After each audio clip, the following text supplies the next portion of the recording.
This is gonna be my top tips for your first competition prep, how to make it a success in every department possible so that you can place highly, enjoy the process. Let's go.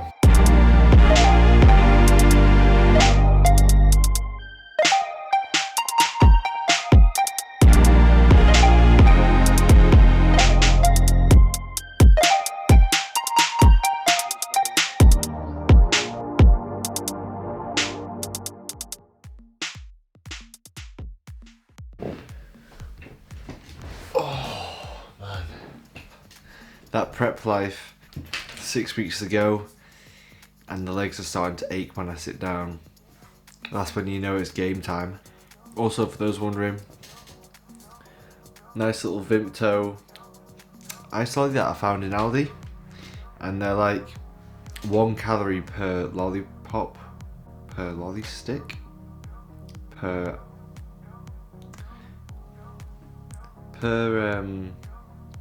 whatever this is. I'm an idiot! You're an idiot! And it tastes amazing, and it's just something sweet to take the edge off. Digressing from my lollipop stick and my aching legs, this is gonna be my top tips for your first competition prep, how to make it a success in every department possible so that you can place highly, enjoy the process, and not get fat afterwards. Let's go. Now guys, listen to me and listen to this point very clearly. My overarching advice for your first competition prep and how to make it as good as it can be: get a goddamn coach. Get a coach. You may have been going to the gym for 1, 2, 5, 10 years. It really doesn't matter how long you've been going to the gym for. If you're competing for the first time, it will be something that you have never experienced. Oh, that was crazy. I've never actually experienced that sort of atmosphere again before. It's absolutely electric, the passion.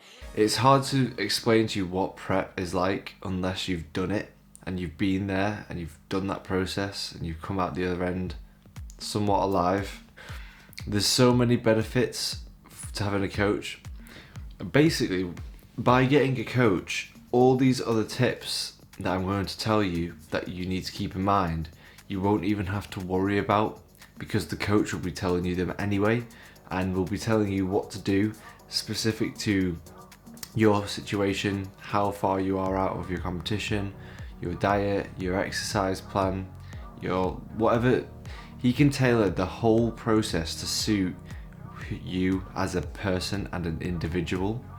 So if you get a coach, then you don't even really need to watch this video, because your coach will know and answer all the questions that you have, and they'll be better placed to do it than I will. However, on the other hand, if you are a total cheapskate, or you think that you're just going to do it on your own anyway, and you don't want a coach, just because you probably don't want to incur the expense, you don't want to deal with having to check in with someone every week, you don't want to have to, maybe you don't want to deal with the accountability of having a coach, then this is the right video for you. Stick around, get some low calorie popcorn, sit back and relax, and I'll tell you, based on my current prep now and my prep last year, I'm going to tell you the top things that you need to know and that you need to implement in order to make your prep the best it can be. Tip number 1, taper in your cardio throughout your prep. Do not be one of those guys that starts prep 12 weeks out and then does 5 days of cardio a week for half an hour, just absolutely killing it at the start.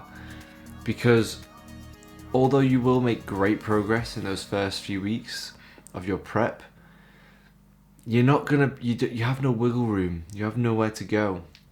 Guys, if you set the cardio bar too high too early on in your prep, then you will hit a roof and you won't be able to go anywhere. You'll have no tricks left in the book. Pretend that you're competition prep, right? Everybody gets given out little strategic power cards, right? Now, when you get these power cards, you don't want to just use them all at once, right at the start, and then be left with absolutely zero for the rest of the game. You want to kind of almost do the minimum effective dose when it comes to your prep. So, and then at least you save some cards up your sleeve for when you need them. So when you start your prep, you don't need to do 5 days of cardio a week to lose weight. You could probably quite happily and easily lose weight on 2 days a week for half an hour. And if that enables you to lose weight and get leaner, then perfect. Start with 2 days a week. You want to take that minimum effective dose and always apply that as a principle to everything you do in prep, because every single thing in prep gets more intense the closer you get to the show. One, because you've been doing it longer, and two, because the minimum effective dose has been changed to a higher intensity. So you can keep your calories the exact same and do 2 days of cardio a week, and then you'll lose weight and then you'll stop. So then you do 3 days a week and then you continue that little incremental increase. And what that does is it means you continually improve and get towards your goal throughout the whole prep, and it's even and it's feasible, and it's just a much more enjoyable and healthier prep. Now, if you just jump straight in 7 days a week for an hour of cardio, you'll probably lose a shit ton of fat in those first 4 weeks of a 12-week prep. But then you'll get to the end of the 4th week and you'll be like, oh, I can't keep this up anymore. It's an unsustainable amount of cardio. My legs are dying. I feel like I'm just giving up on cardio. I start to hate cardio. You'll start to hate cardio. You'll start to feel it's like a chore, and it'll make your process awful. And at the end of the day, if you really don't enjoy the competition prep process, then you probably won't compete again, or you'll give up halfway through and pull out of your show. Do not go hard on cardio.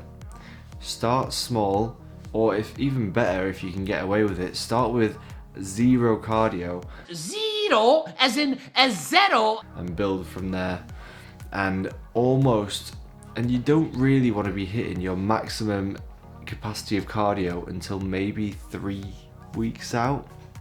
So say you start with no days out a week of cardio at the start of your prep, and then increase it 1 day a week, 2 days a week, 3, 4, 5, 6, and then really only hitting that intensity of maybe cardio every day with only a week or 2 to go.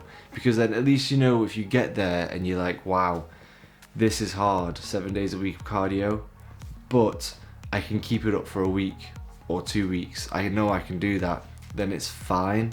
It's just if you burn out, you'll have an awful time.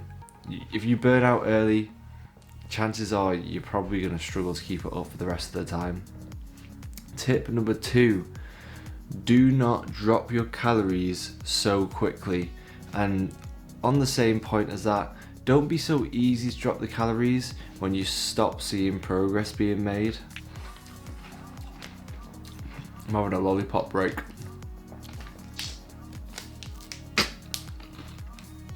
I don't know why I'm so good at that.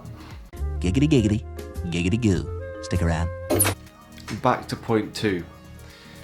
There are 2 things with calories. 1, you want to keep them as high as possible for as long as possible throughout your whole prep.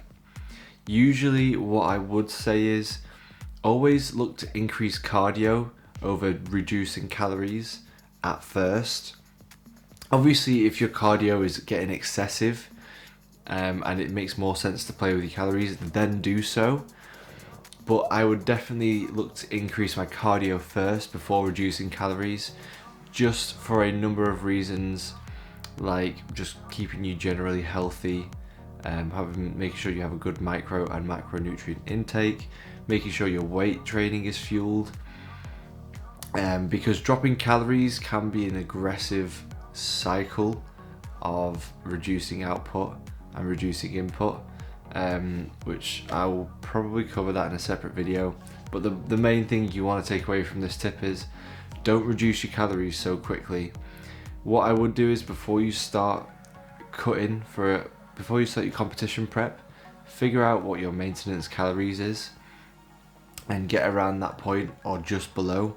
So say your maintenance calories is 2,500, don't start your prep on 1,800. Don't be a moron, because then if you have to reduce them again, going down from 1,800 is not ideal. You want to probably start with a slight deficit and then just collate data and go from there, and that will give you an idea of where to go. And the other point to that second tip was, if you start to see like a bit of a plateau, don't jump the gun and cut your calories in half just because you've not seen progress for 2 days. Relax. Take it slow. And let the good times roll. But if you weigh yourself, the weight scales are going to fluctuate massively depending on so many factors, I'm going to just say the main factors to your weight every day is the amount of water you intake the night before, the amount of food you intake the night before, the amount of salt you've intaken the night before, the quality of your sleep, how much exercise you did the day before. There's so many factors, you can't really put it down. If you drop weight, you've dropped fat. So when you're looking at the scales and if you're looking at your progress and then you hit a weight and then it's the same for 3 to 4 days in a row, don't lose your head and drop your calories by like 500 calories. Just stick with it. If you have a weight plateau for 10 days straight and it's not really moving from this level, then you can maybe think about dropping your calories or upping your cardio. But unless that happens, just don't frighten yourself into just cutting calories when you are making progress. The reason the weight hasn't dropped is because of other variables that you just don't know, and you can never know. Tip number 3, to overarch those 2 points and the remainder, is that prep is a marathon and not a sprint. Repeat after me, it is a marathon and not a sprint. Okay? Which is going back to my cardio point again, it kind of uses that quite a lot, but don't go balls to the walls. Don't be like I said before, don't cut your calories massively, don't increase cardio massively. It's a marathon. You want to be thinking about the longevity of your prep. Don't push yourself too hard. I know a lot of people say you need to go hard, you need to take everything to the max, you need to outpace your competitors, you need to do this and do that. But guys, if you push too hard, the process, it's not just one workout, it's like 12 to 16 weeks of consistency, and you can't do that if you're doing the intensity at a not sustainable level for that period of time. So example for me, when I say I'm doing a HIIT style cardio routine, I'm not actually doing HIIT really. High intensity interval training makes me think that you're hitting the back end of your wall, like you can't go any further. You are going 100% work rate, just blasting it. My HIIT cardio sessions right now are, let's call them 80% HIIT.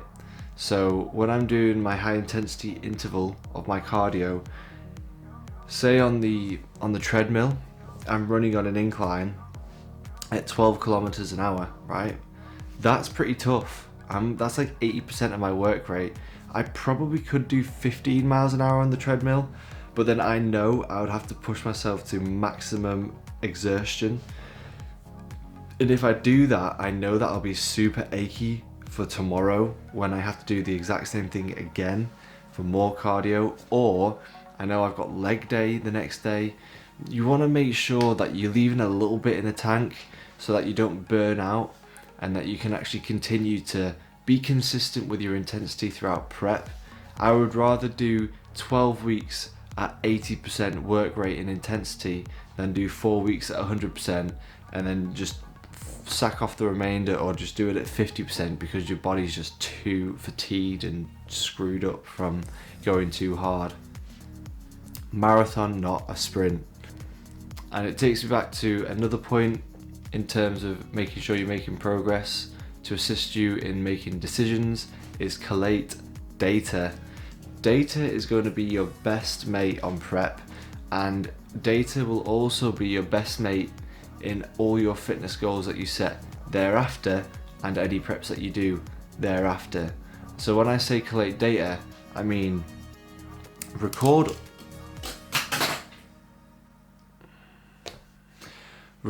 all your lifts and your weights that you're lifting. Why would you do that? Well, by recording the weights that you're lifting, you can then accurately keep a track of your strength levels, and you know if they start to dip, you know, because they should, when you're prepping, they shouldn't really move that much, especially for the early parts. You should at least maintain your strength. But if you start to see a sharp dip in your strength, then that's one of many red flags that will tell you you need to change something to make sure you're not losing muscle. Other data, you need to be weighing yourself every day, but don't be bothered about the daily fluctuations.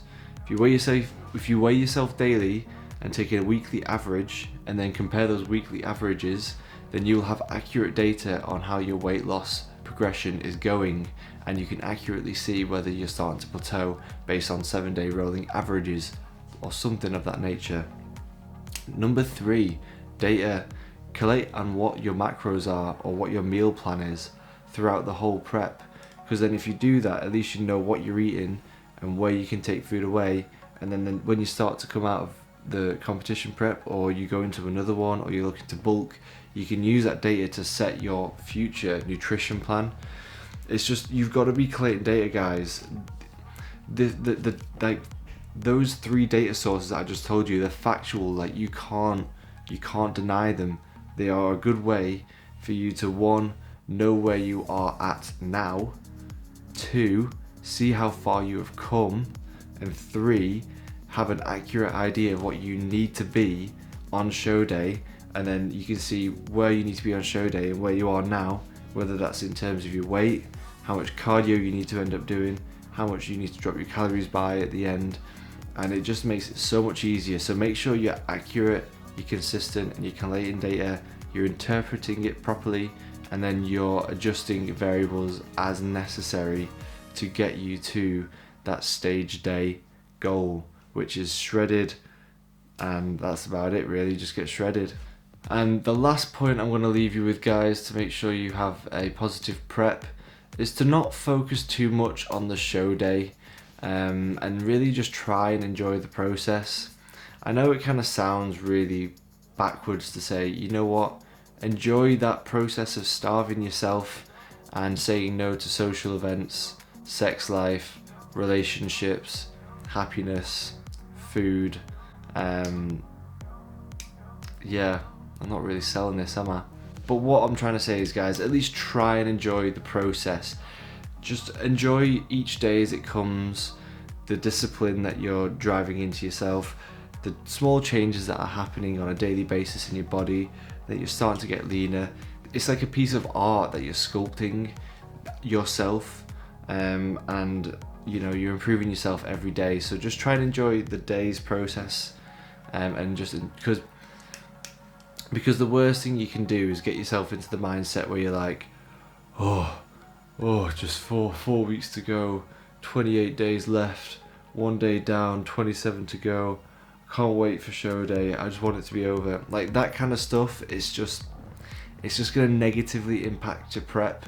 So just try and enjoy it, see the positives, enjoy the moment that you're in. So, you know, when you see progress in the mirror, enjoy that moment of progression that's been made, and just, you know, enjoy it rather than thinking about show day. You know, just, it's hard to, sometimes it's hard to do, but once you get in that mindset, one, time goes a lot quicker because you're not counting, you're not clock watching down 12 weeks, and yeah, it'll just make it a lot more enjoyable. Those are my tips, guys. If this is your first time competing, those are the main things that I would definitely integrate and make sure that you nail during the prep process. Make sure you give yourself enough time as well. Don't be doing it in 6 weeks, because you won't be able to get there and you'll feel like shit at the end of it. You know, depending on what your body fat is, just work it out. Hope you enjoyed the video. I hope you find this useful. If you are competing and you are going to be doing that for the first time and not using a coach, let me know in the comments section down below. I always find it interesting. I've never not used a coach. I imagine I could probably do it, but I think coaches are worth the money in my opinion. But if you found this video useful because you're not going to be using a coach, please smash the like button and let me know in the comment section down below what competitions you're going to be competing in and what categories you're going to be competing in. But until then guys, I'll catch you in that next video. Peace.